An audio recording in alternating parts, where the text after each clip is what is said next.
Congressman Kucinich, your view of the new decision by the President and the Secretary of Defense to allow media coverage if they get permission from the families. Well, it's the families that made the sacrifice too, and they should be in a position of making the decision. But Chris, I mean, there's a larger question here, which is, you know, it's too bad that we're still there and that bodies keep coming back. I think that we owe it to the families to be able to decide whether or not they feel it's appropriate to let the nation know that they've lost a loved one, first of all. And I think it would also be good for the media to put the pictures out with the soldier with the families when they were alive. I mean, I think the nation needs to be aware of the sacrifice. Okay, well, let me talk about that issue. Let's get to the larger picture, as you put it. Mr. Kucinich, this is the question.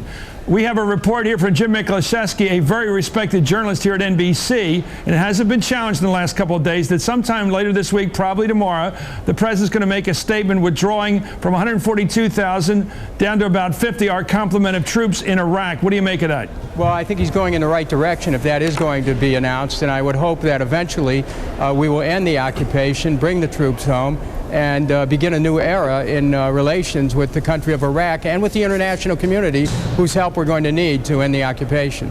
So you accept a 19-month scheduled withdrawal down from 142 to 50. You accept that? I don't think that's enough. I think you cannot leave 50,000 troops there and call it a withdrawal.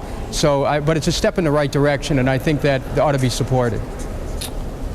Mr. Hunter, where are you on that issue of a withdrawal? If it's going to be the policy tomorrow, and we have good reporting that it is, 142,000 now, you've been there, you've fought there, you've served your country, 142 down to 50, does that tell you we have too few troops there to prevent an overthrow of that government, to keep control of events, or what do you think of 50,000 troops? No, first off, the withdrawal has to be methodical and it has to be flexible. So if violence spikes and bad things start to happen, we have to be able to surge troops back in. So the DOD and Mr. Obama, I think, need to be flexible on this withdrawal. What I think this shows, and I would have to disagree with my good friend Mr. Kucinich here. I was over there twice in Iraq. It is not an occupation. We have made the world safer, and that's how I see it. That's how it is. What would you call it? What would you call it if not an occupation? What would your word be?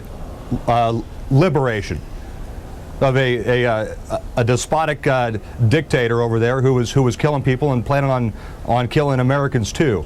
We've made the Middle East more stable and we've made America safer. But let's get back to that original question.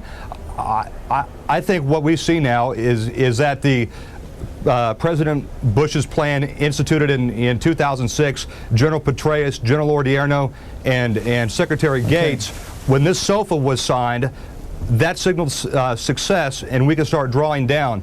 I think that the President's right here. We can draw down as long as we stay flexible and we do it methodically. Okay, that sounds like an open-ended war to me. Let me go back to Congressman Kucinich. Are you concerned that 50,000 troops is still enough to to continue the fighting over there? Well, I think we ought to get out totally, Chris. You know, years ago when we first went in, I had a plan to get out, and it involves the total withdrawal of American troops. You cannot stay there without the risk that our troops are going to be put in mortal danger. We need to end the occupation, close the bases, bring the troops home. Now, I honor my good friend's service to our country and all those who have served.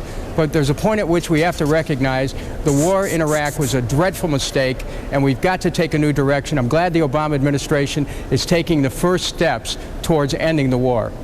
Well, this debate's not over tonight, gentlemen. We'll have you both back. Thank you, Congressman Duncan Hunter, and thank you again for your service in both generations. And thank you, Congressman Dennis Kucinich, for being very clear on that. Up next, the Politics Fix, the risk for President Obama for essentially...